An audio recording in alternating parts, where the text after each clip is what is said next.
Hello and welcome to this lecture on self-help groups and microfinance programs, discussing about their socio-economic and political aspects. I am Sana Aziz from Department of History, Aligarh Muslim University, and so we will begin the lecture. The topic of module is self-help groups, SHGs as they are called, also known as microfinance organizations, operating in a number of developing countries including India for the economic uplift of women, mostly in the rural areas. Now, how do we define financial self-help groups?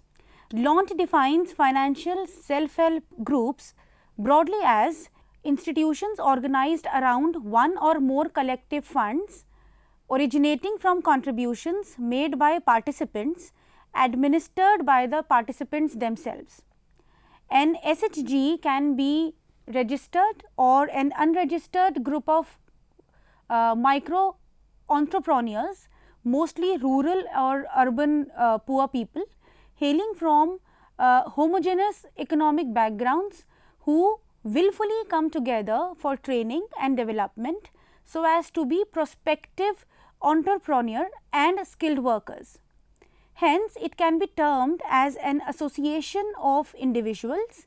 Now in this case, women with common economic needs who undertake an organized economic activity, participate in the decision making and share profits on equitable basis. In a way, it works like micro cooperative for women to provide extra income through cooperative efforts. In India, these microfinance organizations have existed for a long time, but have actually acquired distinctive identity from 1991 onwards after being formally led by the Reserve Bank of India and National Bank for Agriculture and Rural Development, NABARD as we call it, and several other NGOs. In recent years, efforts made by these government as well as independent agencies have increased to develop microfinance organizations among the poor to generate local capital accumulation and investments. In 1980s, organizations such as Mirada and Bhagwatula Charitable Trust of Vishakhapatnam, Andhra Pradesh started mutual savings and credit groups in rural areas, especially for women. These were the first initiatives in the field of rural savings and credit groups in India created by and for women. In the same decade, there were a few more experiments of such kind, mostly in Andhra Pradesh and Tamil Nadu.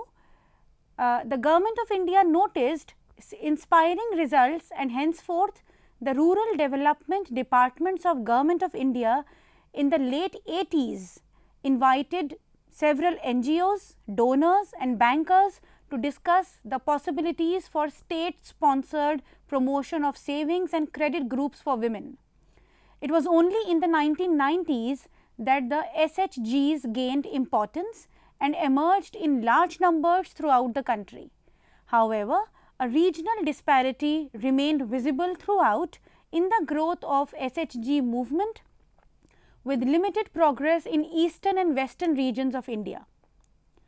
The earlier SHGs were fundamentally entities for only savings and borrowings, but these days SHGs are taking up the initiatives and responsibilities that provide livelihood security to the poor. The SHGs are promoted by the government of India because women in India, especially in the rural areas, may not be resourceful enough to be independent entrepreneurs. So, when any SHG is formed, it also arranges training facilities to carry out certain kind of work suitable for women in a particular region in India, and for that the bank arranges financial assistance to carry out manufacturing and trading activities. It also arranges marketing facilities, while the government can also procure the product of SHGs, arrange for enhancing the capacity of women in terms of leadership quality, and arranging for the management of SHGs by themselves so as to have administrative capacity. Now, this form of cooperative organizations not only leads to generation of employment opportunities, but also empower the women within their social and economic sphere. Now, before delving deep into how SHGs function, we should also briefly discuss the meaning of microfinance. So, microfinance is basically a loan amount specially meant for small scale enterprises like jute crafting, handicrafts, agroforestry, etc., to provide the startup capital to the poor people in order to enhance self-employment through their better access to the financial resources and income generating activities. So, basically it is a provision of financial services to the marginal and poor borrowers who are usually excluded from the banking services. Microfinance was introduced by a well-known economist, Dr. Muhammad Yunus, in Bangladesh in the 1970s. Now, microfinance institutions give loans to the weaker sections of the society for economic development of those who do not have access to the institutional financial services. So, basically microfinance has tried to fill the gap between the demand and supply of financial services in the rural areas. Now, granting loans is mainly on the basis of greater need and trust with minimum documentation. The loaned amounts are small and for short duration. At periodical meetings, apart from collecting money, other social and economic issues are also discussed.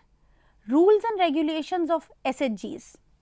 Now, there are no uniform rules and regulations for the proper functioning of the SHGs, and terms regarding the membership of any group may vary from group to group and also from region to region. But there are some general rules which are applied by and large to all the SHGs. Only one person from a family who is aged between 21 to 60 years can become a member in any particular group.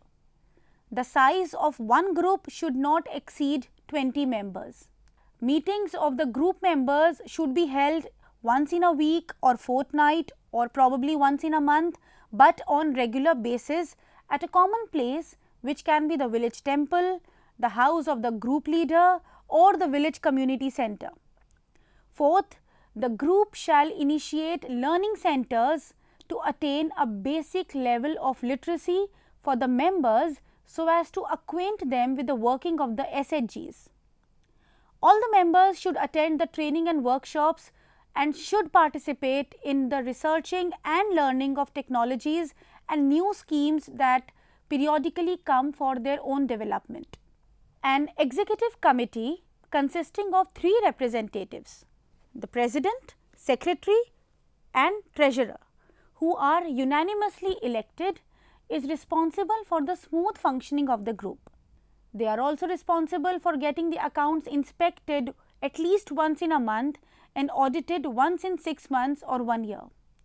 Now, the 6th rule is that the group can take loans from the bank or other credit institutions, NGOs or other organizations for its activities, but the same has to be repaid within the time limit.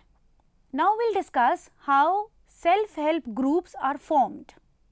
So, basically there are 3 stages in the evolution of any SHG or a self-help group. 1, group formation. 2nd, capital formation through revolving fund and skill development. 3rd, income generating activities. Now, first we will discuss how a group is formed. Formation of a group is not an organic or a spontaneous process. Several external agencies like NGOs, social workers, associations of local people, community based organizations, government departments, banks act as facilitators and interact with the families, especially women in the rural areas that are below the poverty line, to identify the small groups, to collect savings from members under the supervision of some NGO. The registers of the SHGs are maintained by the executive committee, as we discussed earlier.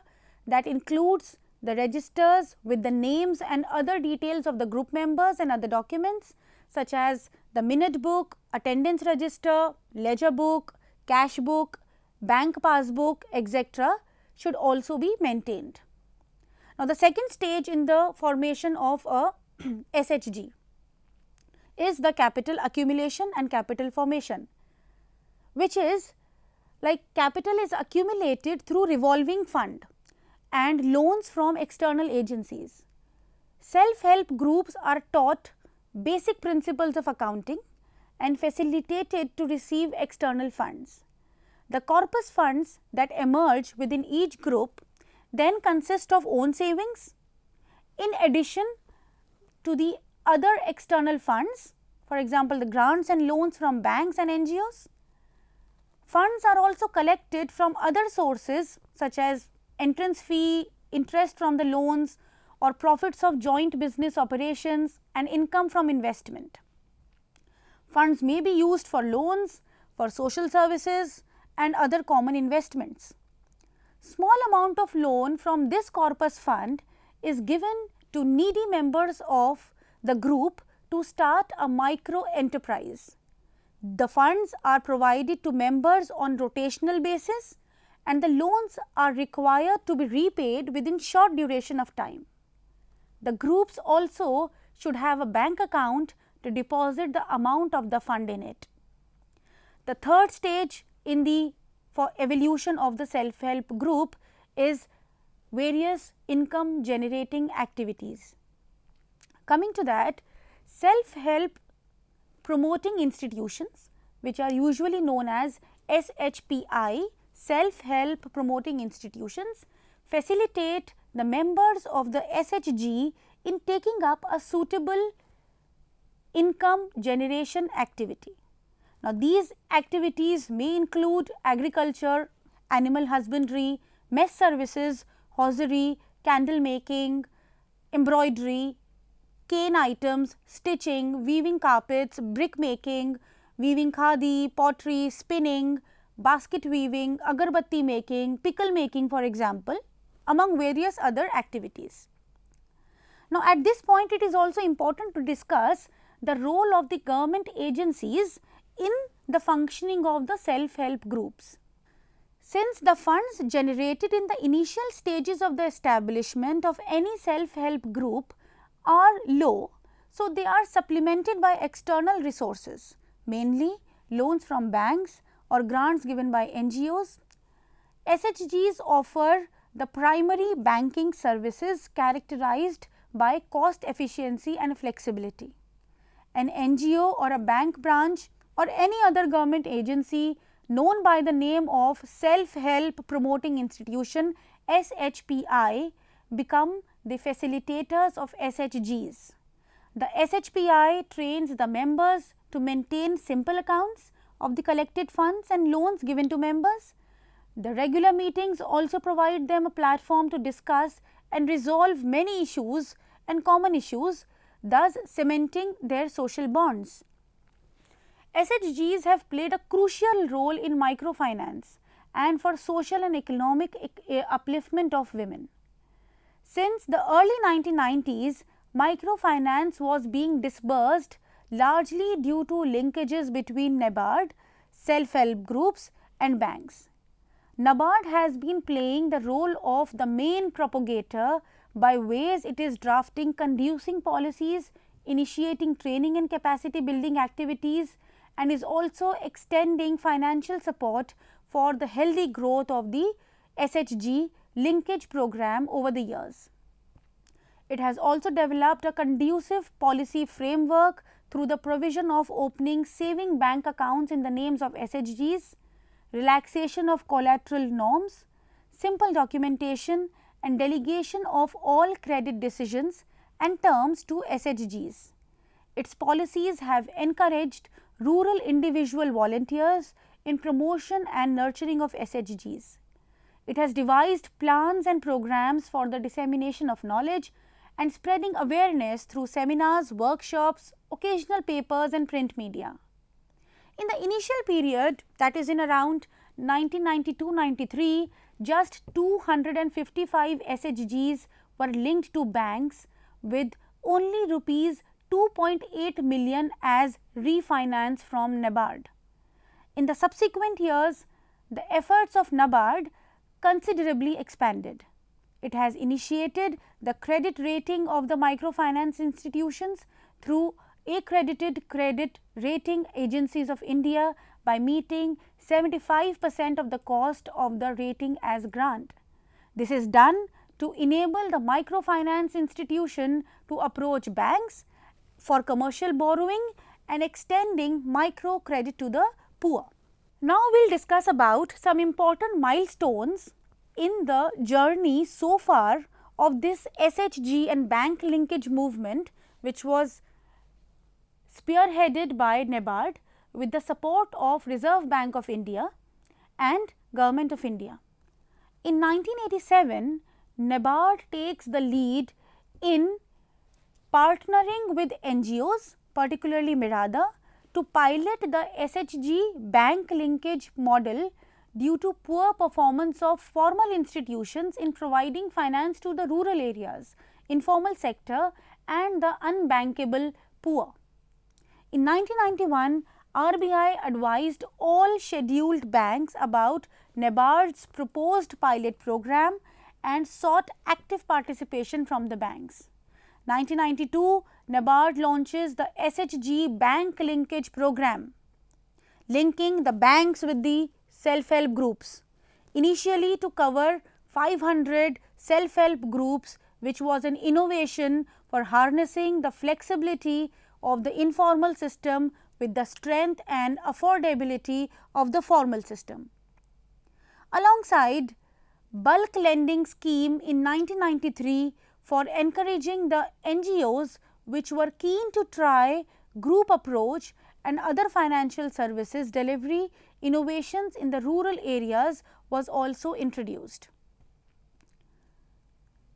In 1996, financing to SHGs was mainstreamed in the normal operations of the banks by the Reserve Bank of India in April 1996. Now, this was a very important step in this direction. Coming to 1998, another important milestone we see is that in the Union Budget of 1998-99, government announced that NABARD would endeavour to ensure credit linkage of 2 lakh SHGs in a period of 5 years. Then comes 1999 when we see Swarna Gram Swarozgar Yojana, which was an amalgamation of the earlier government programs like Integrated Rural Development Program and the allied schemes like training of rural youth, development of women and children in rural areas, supply of improved toolkits to rural artisans, Ganga Kalyan Yojana. So, this new scheme was launched as a holistic program to eradicate poverty by using the vehicle of self-help groups for purveying microcredit for all rural poor, especially the families living below the poverty line. So, in 2000, a dedicated fund, likewise Microfinance Development Fund, was created in NABARD with a sizable corpus of rupees 100 crore for various initiatives and interventions for the ascent of self-help group and bank linkage program movement. In 2008, NABARD establishes NABFINS, which was a subsidiary of NABARD to provide financial services in 2 broad areas of agriculture and microfinance. Now, based on the recommendations of the Committee of Financial Inclusion, 2 funds, namely Financial Inclusion Fund FIF for meeting the cost of development and promotional interventions for ensuring financial inclusion, and second, Financial Inclusion Technology Fund FITF to meet the cost of technology adoption, were set up at NABARD with an overall corpus of rupees 500 crore each. In 2011, we see NRLM, a flagship of poverty alleviation program, was launched by the Ministry of Rural Development, Government of India. This policy believed in harnessing the innate capabilities of the poor and complements them with capacities to participate in the growing economy. NRLM had an agenda to cover 7 crore rural poor households across 600 districts, 6,000 blocks, 2.5 lakh gram panchayats and 6 lakh villages in the country through self-managed self-help groups and federated institutions, and support them for livelihood collectives in a period of about 8 to 10 years.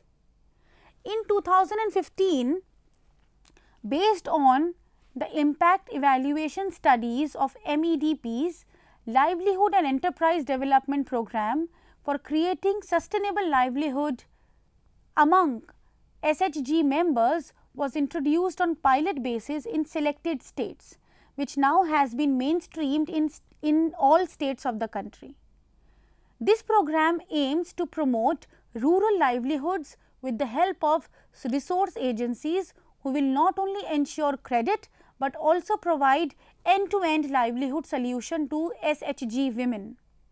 In 2015, we see the most important development in the evolution of SHGs by NABARD. For example, we see E-Shakti pilot project initiated by NABARD for digitization of SHG records in order to bring transparency and accuracy in SHGs transactions.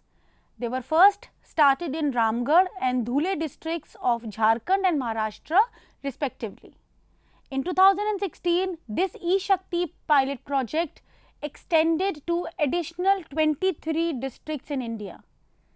In 2017, this E-Shakti pilot project was extended to 75 more districts and thus covering 100 districts. This project was launched in 2015 in Ramgarh, which is in Jharkhand, and Dhule in Maharashtra, in tune with the changing trajectories in the banking sector with regard to its engagement with the technology. It was basically launched to address the financial exclusion of the poor self-help groups that have not been able to access technology. It aims to digitize the data related to SHGs in India.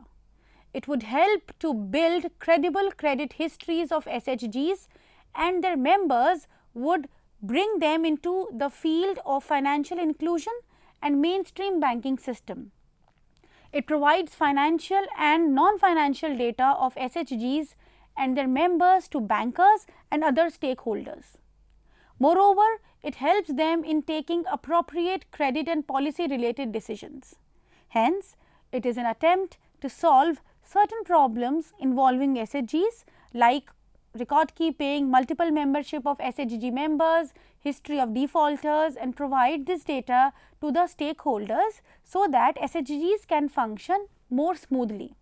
Notwithstanding 100% refinance from the NABARD, commercial banks still perceive this activity as an unprofitable investment, and this is one of the most important challenges that SHG face in today's time. Hence, only regional rural banks and cooperative banks take up such microfinancing activities.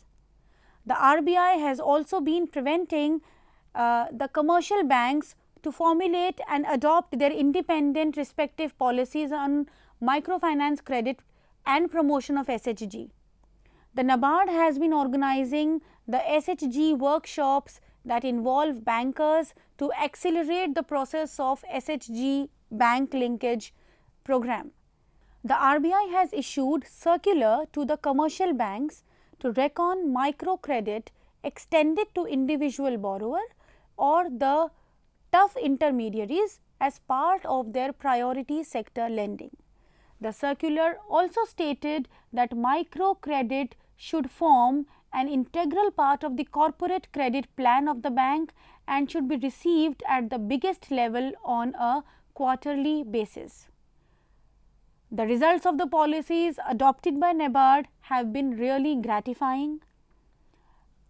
Going by the latest report of NABARD 2017-18, it states that the self-help group bank linkage program which is the largest microfinance program in the world, touched nearly 11 crore households through more than 87 lakh self-help groups with deposits of over 19,500 crore rupees and an annual loan take-off of more than 47,000 crore rupees and loan outstanding of over 75,500 crore rupees. Interestingly, out of these 87 lakh self-help groups, 73 lakh are exclusively women self-help groups, amounting to the finance amount of 17,500 crore of rupees. In this process, apart from NABARD, some other government organizations also work for the promotion of self-help groups such as District Rural Development Agency DRDA, Krishi Vidyan Kendra KVK, Mahila Arthik Vikas Mahamandal, among several other organizations. The Swarna Jayanti Gram Swarozgar Yojana, as I told you, was launched in 1999 as a new self-employment program for the rural poor.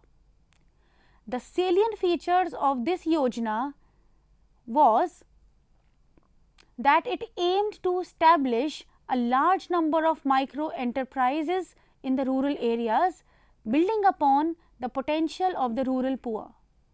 Apart from these government organizations, several other non-government organizations, NGOs, have also played a significant role in the evolution of self-help groups for women. For example, the path-breaking work done in this field was done by NGOs like Seva, the Dhan Foundation, Mirada, the Seva Mandir, BAIF and Pradhan. However, what is noticed in this context is that the involvement and interventions are more effective when state organizations are involved, and state organizations upscale the expansion of self-help groups and mobilize more people. For example, if we see, Seva NGO took 35 years to mobilize only 8 lakh women, and the Dhan Foundation took 17 years to mobilize 2.6 lakh women, whereas on the other hand, if we go by the data of the NABARD, it shows that NABARD only was able to mobilize much more number of women in much lesser time. Now coming to the political aspect of the self-help group, we will discuss about how Panchayats at the rural level and self-help group function.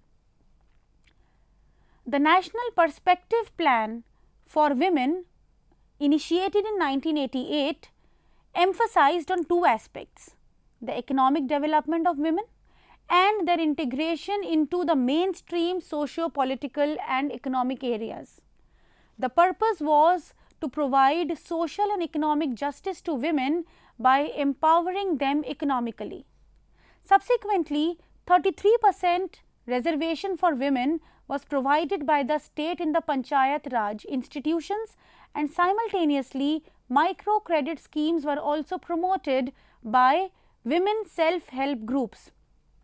The central government has made panchayats the pivots around which the local self-government revolves, and the government policies are implemented. Devolution of funds for the various central government schemes also take place through the Zilla Parishads and Gram Panchayats. It is noteworthy to mention that the only state where the SHG network is fully integrated into the Panchayati Raj system is Kerala. Efficient synchronization between the women self-help groups and women's entry into the political system of the village can help women utilize their political and economic potential to the maximum level. This also in one way improves the social status of the women, not only in the village Gram Sabhas but also at the level of their families. It builds confidence in the women, and makes them more proficient in taking decisions at the familial level as well as at the Panchayat level. Zilla Panchayats have also taken up initiatives to promote SHGs, and such efforts are supported by NABARD through assistance in organizing training programs for the staff. Various recent studies have provided that in several instances, women self-help groups have worked as springboards for its members to contest elections at the Panchayati level. Women members who are members of any self-help group have also contested Panchayat elections in the last decade. In this regard, Antonita Mescarhines, who was a Sarpanch of Netrawali village Panchayat in Samgam Taluka, states that, I quote her, "The experience gained in running of the group do aid in understanding Panchayat administration. Function of the group is based on consensus and reaching to the decisions unanimously. Every member has a say and her say is important. Panchayat functioning is also based on democracy. Working in a self-help group is to help self. Working in a Panchayat, a basis of local self-government, is also for self and for one's own village. Therefore, larger the participation of women in the women self-help groups would also enable more participation of more and more women into the local level politics, which would eventually provide them equal opportunities to also influence the local decision making at the village level. Their participation gives them a platform to voice their opinions, and gradually this group of women emerges as a pressure group in the social stratification of the society that can check and balance the power groups at the village level. Their participation helps them to understand and implement the public policies meant for their own welfare. Most importantly, it enables them to bring a feminine perspective in the formulation of public policies and the process of planning and also implementation of the government schemes at the rural level.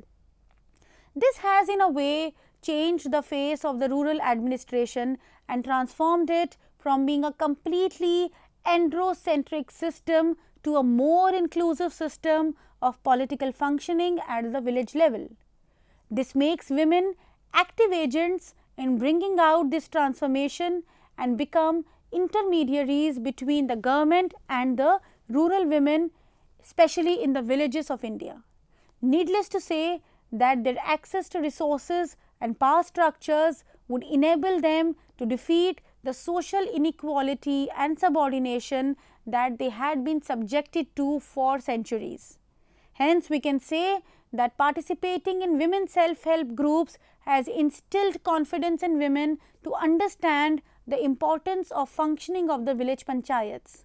Simultaneously, the panchayats have also realized the need for further promotion of women self-help groups.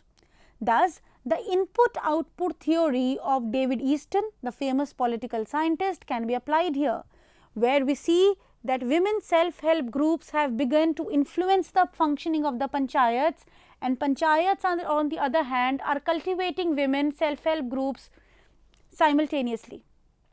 Hence, a symbiosis between these two institutions can result in making each institution more responsive, responsible and accountable. Coming to the last section of this module, which is what are the problems faced by self-help groups. Now, there are certain issues that really hinder the development of the self-help groups, even though the government provides all the necessary impetus for their development. For example, some of the problems are: 1. Lack of knowledge among the rural poor about the concept of microfinance and its institutions like self-help groups. Second, illiteracy is a major problem in the full-fledged development of self-help groups. The patriarchal mindset prevailing in the society, which often hinders the independence of the women and their mobility to work for any self-help group. The communication gap between the policy makers, the implementers and the beneficiaries of these policies, lack of SHPIs, which is self-help promotion institutions, and NGOs for the promotion of the working of the self-help groups, lack of training facilities to make women into potential entrepreneurs. Seventh, lack of management and marketing skills among the SHG members. Now, we can conclude by saying that self-help groups are part of microfinance schemes aimed to alleviate poverty and empower the rural people, especially the rural women. Government and non-government institutions work alike to support the functioning of these self-help groups. These micro-organizations become, in today's society, when we talk of inclusive growth, that ensures that economic growth is gender just, sustainable, equitable and broad based. In India, to achieve this goal, one has to battle with the patriarchal mindset and patriarchal norms that dictate the everyday social order and subject women to marginalization and devaluation when attempts are made to bring them into the mainstream. The change can only be brought by educating women about their own social, political as well as economic rights. The government needs to work in tandem with the local bodies and more NGOs to enlighten rural women about various government policies. The use of social media to advertise their policies can also be one of the viable options. Since women's empowerment cannot be separated from economic development and poverty alleviation agenda of our country, they should be given more opportunities to work in self-help groups through various microfinance schemes. So, this is all we have for today. We just touched upon the very basic aspects of how self-help groups facilitated and enhanced women empowerment in India. Hope you will explore about such programs further. Goodbye and take care.